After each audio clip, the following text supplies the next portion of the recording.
பட்டேலுக்கு இன்றைக்கு உலகத்திலேயே மிகப்பெரிய சிலையை நிறுவுகிறார் மோடி. யார் அந்த பட்டேல்? வல்லபாய் பட்டேல். யார் அவர்? வெள்ளைக்காரர் இந்த நாட்டின் ஆட்சி அதிகாரத்தை காங்கிரஸ் பேரியக்கத்திலே ஒப்படைத்த போது நேரு அவர்கள் பிரதமராக பொறுப்பேற்ற காலத்தில் தமிழ்நாட்டை சார்ந்த சக்கரவர்த்தி ராஜகோபாலாச்சாரியார் கவர்னர் ஜெனரலாக பொறுப்பேற்றுக் கொண்ட போது இந்த தேசத்தின் உள்துறை அமைச்சராக பொறுப்பில் இருந்தவர் தான் சர்தார் வல்லபாய் பட்டேல். அவருக்கு அன்றைக்கு தெரியும். ஏனென்றால் உள்துறை அமைச்சர் தான் காந்தி போன்ற தேசிய அளவிலான பெரிய தலைவர்களை பாதுகாக்க கடமைப்பட்டவர்கள். அவர் கையில் தான் உளவுத்துறை இருந்தது, அவர் கையில் தான் பாதுகாப்பு இருந்தது, அவர் கையில் தான் காந்தி போன்ற பெருந்தலைவர்களின் பாதுகாப்பு.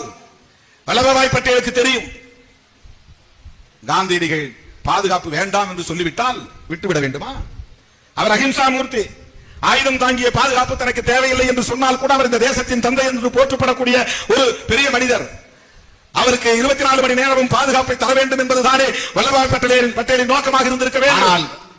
அப்படிப்பட்ட பாதுகாப்பை அவர்கள் தரவில்லை. அன்றைக்கு 30ஆம் தேதி, ஜனவரி 30ஆம் தேதி தேசத்தின் தந்தை என்று போற்றப்படக்கூடிய மகாத்மா காந்தியடிகளையே இப்படி சுட்டுக் கொள்ளக்கூடிய அளவுக்கு வெறி எங்கிருந்து வந்தது? அன்றைக்கு வல்லபாய் பட்டேல் ஏன் அவருக்குரிய பாதுகாப்பை தரவில்லை?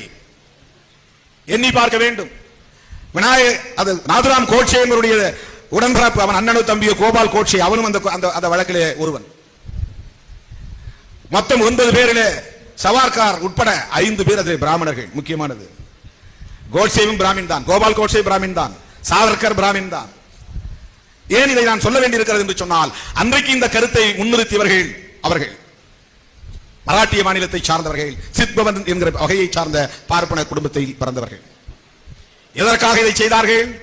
காந்தியடிகளை ஏன் கொள்ள வேண்டும்? 2 முக்கிய காரணங்கள் சொல்லப்படுகின்றன. ஒன்று, அவர் இந்து முஸ்லிம் ஒற்றுமைக்காக தொடர்ந்து பேசியது. அதைவிட முக்கியமாக, இந்துக்கள் கூடியிருக்கிற பிரேயரில், அந்த ஜெப கூட்டத்தில், அந்த பிரார்த்தனை கூட்டத்தில் அவர் குர்ஆன் வசனங்களை படித்திருக்கிறார்.